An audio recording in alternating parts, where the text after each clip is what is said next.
జై శ్రీమన్నారాయణ. భక్తులకు కోరికలు తీర్చే అభయహస్తంతో ఉన్న వెంకటేశ్వర స్వామి అప్పలాయగుంట తిరుపతి అండి. ఇక్కడ స్వామివారి చెయ్యి పైన నేను ఉన్నాను అని ధైర్యమిస్తూ అభయమిస్తున్నాడు.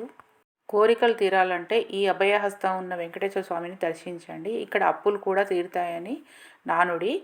మోక్షం కావాలంటే తిరుమలలోని వరదహస్త స్వామివారిని దర్శిస్తే మనకు మోక్షం లభిస్తుంది.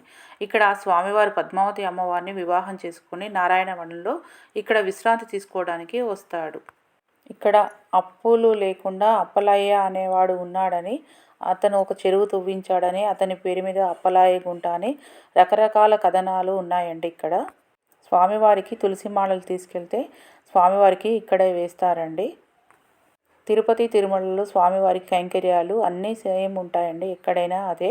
ఇక్కడ కూడా కోనేరు ఉంది. రథోత్సవం అంటే రథం కూడా జరుగుతుంది కాబట్టి ఇందులో పెట్టారు. ఇక్కడ స్వామివారిని దగ్గర నుంచి చూసుకోవచ్చు అండి. ఓం నమో వెంకటేశాయ.